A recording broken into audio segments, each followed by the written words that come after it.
हम यहाँ पर आज दशाश्वमेध घाट पर है। ये दशाश्वमेध घाट के संदर्भ में आप सभी लोगों ने सुना होगा।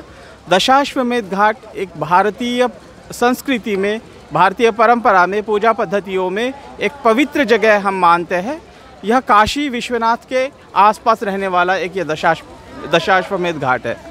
अब इस घाट के पास ही अगर आप देखेंगे, इधर पीछे यहाँ पर गंगा आरती, जो पवित्र गंगा आरती, जो सबसे प्रसिद्ध गंगा आरती है, हमने भारत के प्रधानमंत्री नरेंद्र मोदी जी को भी यहाँ पर पूजा करते हुए हमने देखा होगा। यह जो दशाश्वमेध घाट है, उसके संदर्भ में दो आख्यायिका प्रसिद्ध है। ब्रह्मा जी के संदर्भ में कहा जाता है कि ब्रह्मा जी ने इस घाट का निर्माण भगवान शिव के स्वागत में किया था। यह एक आख्यायिका है।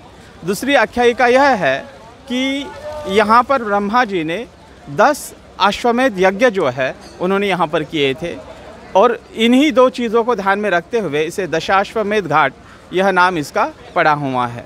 तो यहाँ पर जैसे मैंने कहा, अभी यहाँ पर सूर्यास्त के तुरंत पश्चात जो है यहाँ पर गंगा आरती होती है, और साथ ही में अनेक सारे जो हिंदू पद्धति में जो संस्कार किए जाते हैं वह संस्कार भी किए जाते हैं।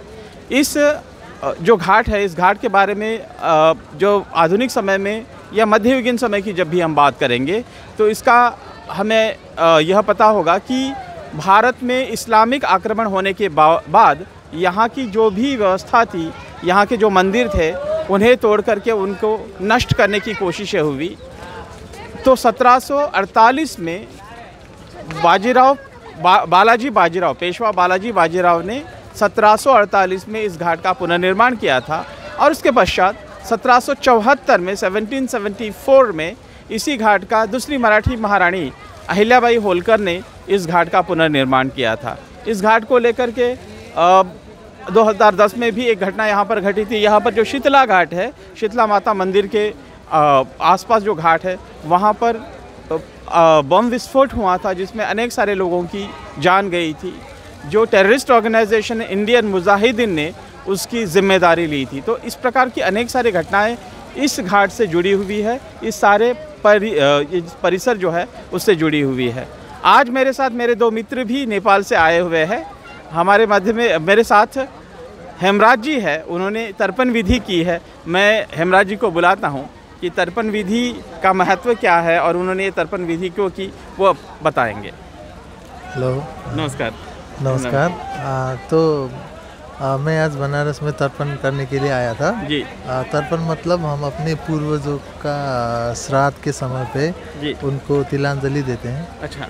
तो ये तर्पण के लिए आज अमावस्या का दिन है। तो ये जो 16 श्राद्ध हमारा 15 दिनों तक चलता है, 15-16 दिनों तक चलता है। इसमें हमारे जो पिता या माता देहांत हो जाता है तो उनका हम तिथि अनुसार उनका श्राद्ध करते हैं। जिस तिथि में देहांत होता है उनका श्राद्ध करते हैं। और ये जो 16 श्राद्ध है, इसमें हम सिर्फ अपने माता पिता का नहीं, अपने समस्त कुल का, जो हमारे पिता की तरफ के 3 जनरेशन और माता की तरफ के 3 जनरेशन, सभी का हम जो अब नहीं रहे उनको याद करके उनको ये श्राद्ध विधि करते हैं, तर्पण करते हैं। तो अपना परिचय भी दे संक्षिप्त। जी, मेरा नाम हेमराज है, हेमराज ओझा। मैं नेपाल से हूँ। नेपाल में कहाँ से? नेपाल में मैं कंचनपुर में रहता हूँ। अच्छा। और मैं काठमांडू में काम करता हूँ। अच्छा, आप क्या काम करते हैं? मैं IT कंपनी में काम करता हूँ। जी, धन्यवाद जी, धन्यवाद।